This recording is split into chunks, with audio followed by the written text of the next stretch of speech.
Next carbon medicine हम करेंगे creosote, ठीक है, जो कार्बन ग्रुप में आती है। Triad of creosote. क्रियोजोट में हम देखेंगे सबसे पहले इसका फीचर है रैपिडिटी। डिस्टिलेशन ऑफ वुड टार से बनती है ये, मतलब जो वुड टार है उसको हम जब डिस्टिल करेंगे तो उससे बनेगी हमारी creosote. Rapidity, putridity of discharge, hot burning, corrosive discharges, ठीक है, ये 3 फीचर्स इसके हैं। रैपिडिटी मतलब रैपिडिटी के साथ साथ इसमें क्या है, rapidity in इमैसिएशन and decay of teeth. Decay of teeth में रैपिडिटी और इमैसिएशन में रैपिडिटी, ये 2 फीचर्स हो गए। पुट्रिड डिस्चार्जेस सारे होंगे, स्मेली, है ना। हॉट बर्निंग कोरोसिव डिस्चार्जेस, जो भी डिस्चार्जेस इसके हो रहे हैं, इसका ल्यूकोरिया बहुत इंपॉर्टेंट है ना, हॉट बर्निंग कोरोसिव होता है इसका ल्यूकोरिया, तो इस तरह के डिस्चार्जेस हैं इसके, एक्रिड डिस्चार्ज हैं।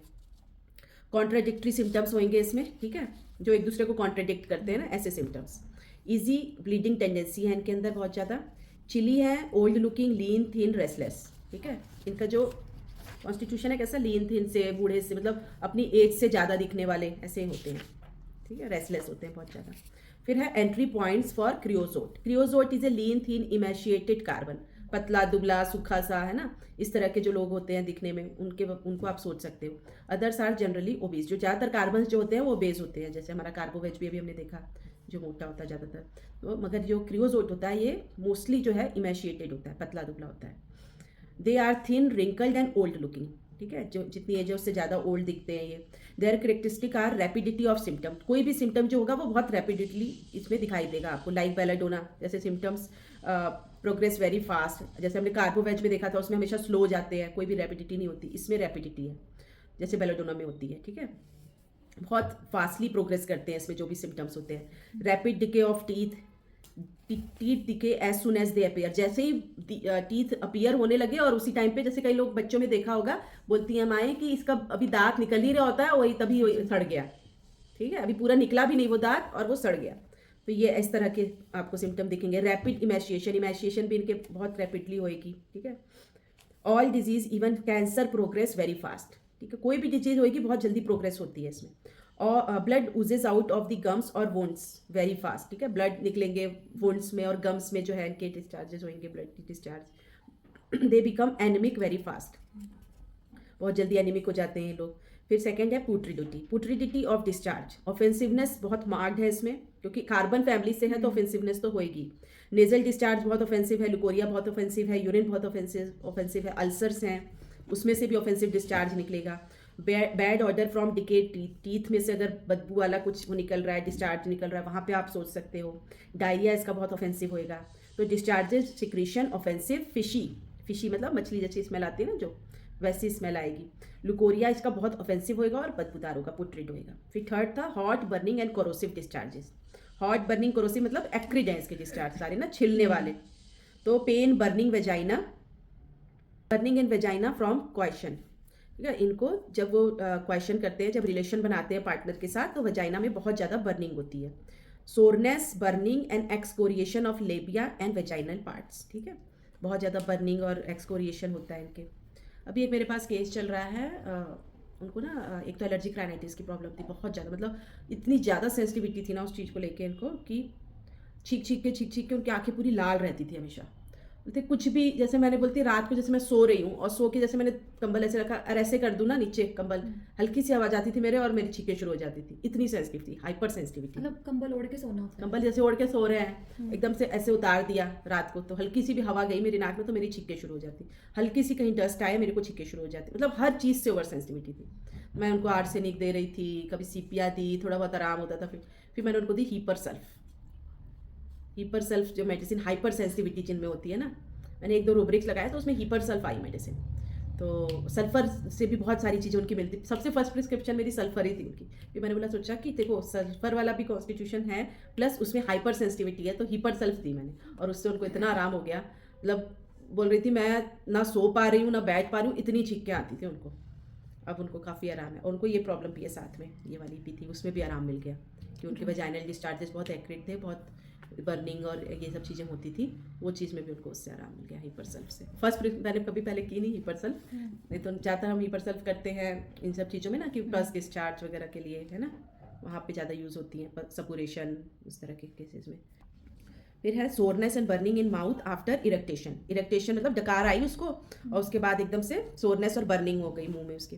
Gums are hot during dentition with excessive thirst. जो गम्स होंगे उसके डेंटिशन के टाइम पे हॉट हो जाएंगे और साथ में बहुत ज़्यादा प्यास लगेगी। ये हो गया पेन, बर्निंग, वेजाइना। ठीक है, ये hot, burning and corrosive discharges हो गए। फिर है इजी ब्लीडिंग टेंडेंसी होती है इनके अंदर बहुत ज़्यादा क्रियोजोट में। वुंड्स जो होंगे इसके इजीली ब्लीड करेंगे, प्रोफ्यूज ब्लीडिंग होएगी। Gums bleed easily on touch, cervix bleeds on touch.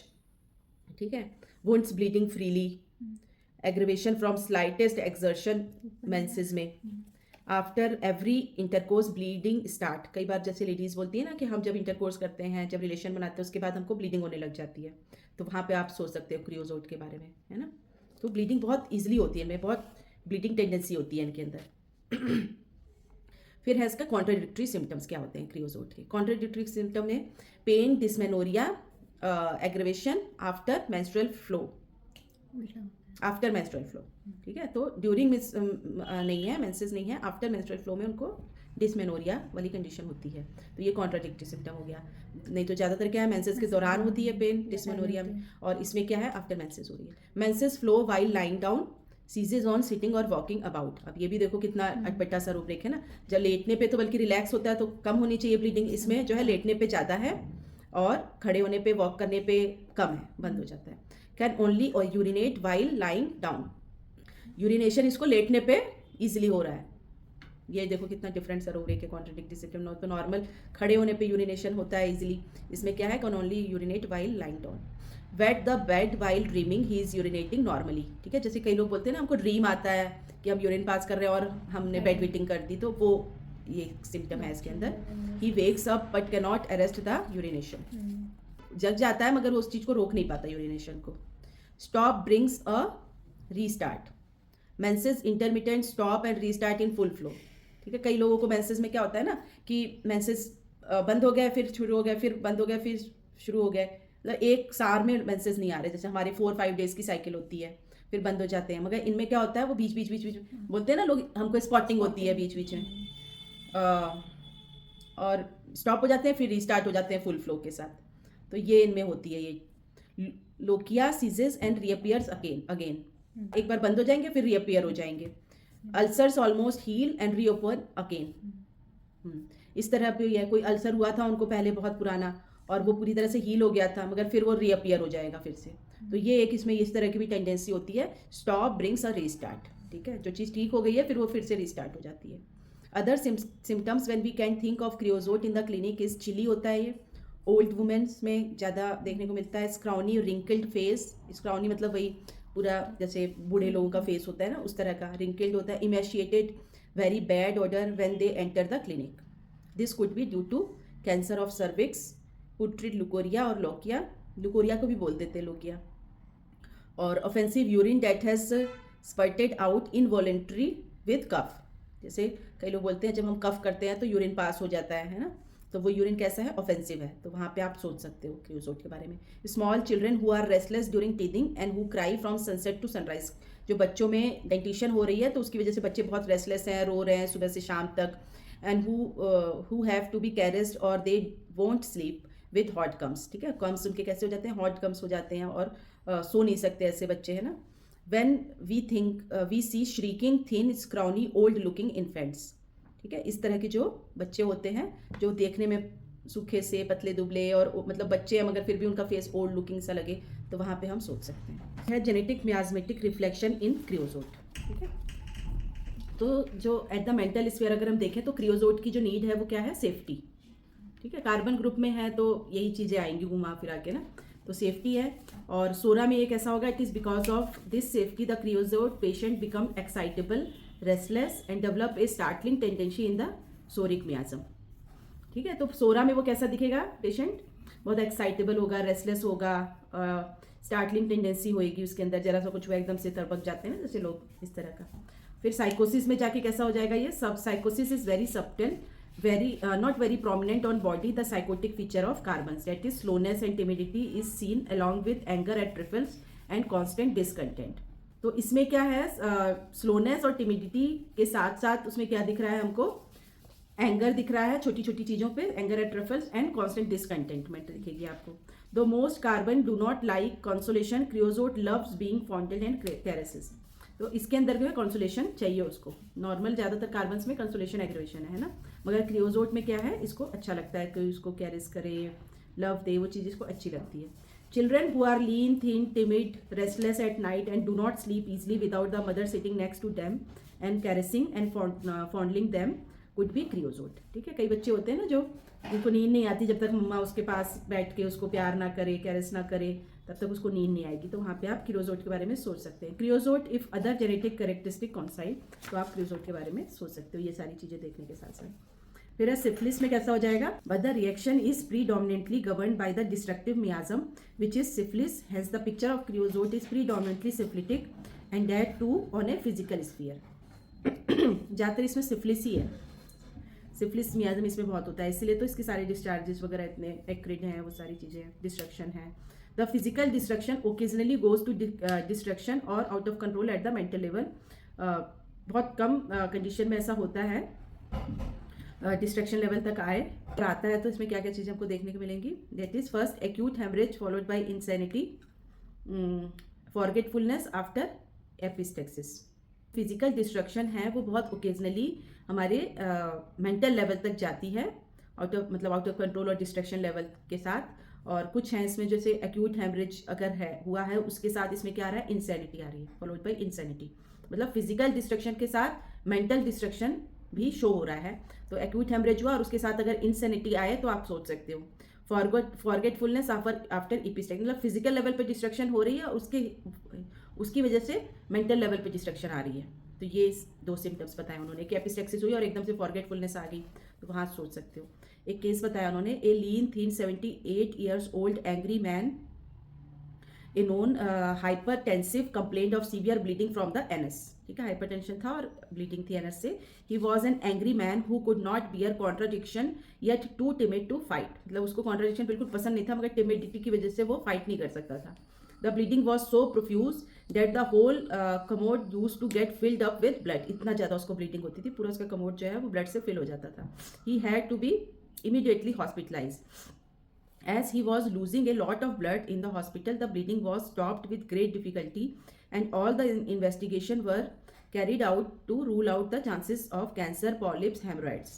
ठीक है, तो ये सारे हॉस्पिटल में उसके बहुत मुश्किल से वो हुई, ब्लीडिंग रुकी, और जब हमने उसकी इन्वेस्टिगेशन कराई तो ये सारे हमारे चांसेस देखने को मिल रहे थे, कैंसर हो सकता है या पॉलिप्स हो सकता है, हेमोरॉइड्स होता है। ऑल रिपोर्ट्स आर नॉर्मल, मगर सारी रिपोर्ट्स उसकी नॉर्मल थी। The bleeding had stop but slowly he started becoming dull and drowsy. Bleeding तो उसकी रुक गई, मगर उसके बाद उसके मेंटल सिम्टम्स आना शुरू हो गए, उसमें वो बहुत डल हो गया, बहुत ड्राउजी फील करने लग गया, नींद हमेशा नींद आते रहना। By the time he reached home he had become forgetful and was labelled as senile dementia. ठीक है, तो ब्लीडिंग तो रुक गई, मगर वो चीज़ उसके मेंटल लेवल पे चली गई। तो क्या होता है ना, जब बॉडी ना अपने आप को सेव करने के लिए ना पहले फिजिकल लेवल पे उस चीज़ को देती है। अगर फिजिकल लेवल पे भी हम उसको सप्रेस करें, क्योंकि ब्रेन हमारा बॉडी का सबसे इंपॉर्टेंट ऑर्गन होता है, तो ब्रेन को सेव करने के लिए पहले बॉडी सेक्रीफाइस करेगी अपना। तो बॉडी अगर सेक्रीफाइस कर रही है, मगर हमने उसको फिर सप्रेस कर दिया, तो वो सीधा ब्रेन पे चली जाएगी। फिर वो हमने डिस्टर्ब कर दिया बॉडी के मैकेनिज्म को। बॉडी बहुत इंटेलिजेंट होती है, अपने आप को सेव करने के लिए वो बहुत ही सिस्टमैटिक वे से हर एक चीज़ को प्रोड्यूस करती है। तो ब्रेन को बचाने के लिए वो क्या कर रहा था, ब्लीडिंग दे रहा था, बॉडी को सेक्रीफाइस कर रहा था, मगर हमने ब्लीडिंग किसी भी इस मेथड से, एलोपैथिक या किसी, उसको सप्रेस कर दिया, सप्रेस किया, तो फिर वो मेंटल लेवल पे फिर वो चीज़ चली गई और सेनाइल डिमेंशिया में वो चला गया बंदा। Creosote was given to him on this rubric acute haemorrhage followed by insanity. ये रूब्रिक लगाया, जो एक्यूट हेमरेज था उसके बाद उसको इंसैनिटी आ गई। This tendency to forgetfulness after every bouts of spells bleeding was reported from many years. और ये टेंडेंसी उसकी बॉडी में थी जो बहुत टाइम से चली आ रही थी, कि जब भी उसको पाइल्स वाली ब्लीडिंग होती थी उसको फॉरगेटफुलनेस आती थी। Other symptom about he having a discontented nature and anger at trifle, as well as the chronicity of complaints with putridity and offensiveness of discharge attracted attention to creosote. He improved tremendously and was completely cured with this remedy. और एक और जो था forgetfulness after insanity, इसका भी उन्होंने बताया है। The mental attitude of these people who are lean, thin and angry is that they cannot bear contradiction and get angry when things they want are refused to them. ठीक है। इनका कैसा होता है, इस तरह के लोग जो होते हैं पतले दुबले गुस्से वाले, ये कॉन्ट्रडिक्शन को कैनॉट मतलब बियर नहीं कर सकते बिल्कुल, और एंग्री हो जाते हैं अगर उनके हिसाब से कोई चीज़ ना हो, है ना। तो विम्परिंग होती है इनके अंदर। विम्परिंग का मतलब क्या होता है, the complaining of these people is called whimpering. जो हमेशा मतलब कंप्लेन करते रहते हैं, रोते रहते हैं, अपना रोना गाते रहते हैं ना, ऐसे लोगों को हम विम्परिंग में लेते हैं। Imagine old emaciated lady with cancer of the cervix coming to your clinic already weak and prostrated due to profuse bleeding. ठीक है, ऐसी कंडीशन में कोई लेडी आई है आपके पास, है ना। She will be complaining about her miserable plight with no one wanting to come near her because of offensive order which is due to no fault of hers। मतलब उसमें इतनी स्मेल आती है उसको ऑफेंसिव ऑर्डर की वजह से, कोई उसके पास नहीं आना चाहता मतलब जिसमें उसकी कोई गलती नहीं है। This sad melancholic weak person will complain in a tremulous half hearted voice। This is called whimpering. ठीक है, वो मतलब इस तरह से बता रही है अपनी बात को, मतलब अपनी चीज़ को कि मैं मतलब बहुत पिटी फील करोगे आप उसके लिए, इस तरह से वो अपनी बात को बता रही है। तो वहाँ पे हम इसको बोल देते हैं whimpering. This is called whimpering. This is also one of the peculiar symptom that attracts our attention to creosote. तो क्रियोजोट में विम्परिंग भी बहुत पर्टिकुलर एक सिम्टम है जो आपको देखने को मिलती है। तो ये हो गया हमारा क्रियोजोट। तो क्रियोजोट का मेन हमारा क्या था, एक तो इसके अंदर कॉन्ट्राडिक्टरी सिम्टम्स होते हैं, है ना। ब्लीडिंग टेंडेंसी होती है, हेमरेजिक टेंडेंसी होती है, चिली होता है, ओल्ड लुकिंग फेस होता है, लीन थिन होता है, बहुत ज़्यादा इमेशिएटेड होता है, रेस्टलेस होता है, और इसमें रैपिडिटी प्यूट्रिडिटी और कोरोसिव डिस्चार्जेस। ठीक है, ये सारे जैसे इमेशिएशन ऑफ टीथ है वो एकदम रैपिडली इमेशिएशन, जैसे ही दांत उगेगा वैसे ही सड़ जाएगा, है ना, क्रीज हो जाएगी उसमें। इमेशिएशन भी इनमें रैपिडिटी के साथ होता है। ठीक है, डिस्चार्जेस सारे इसके बहुत एक्रिड होते हैं, प्यूट्रिड होते हैं, बर्निंग होती है साथ में। ठीक है, तो ये सारे हमारा क्रियोजोट के एंट्री पॉइंट्स हैं। आ गया समझ में क्रियोजोट। ये ज़्यादातर सिफिलिटिक डिजीज़ में आपको देखने को मिलेगा क्रियोजोट, इसमें ज़्यादातर सिफिलिस है ना।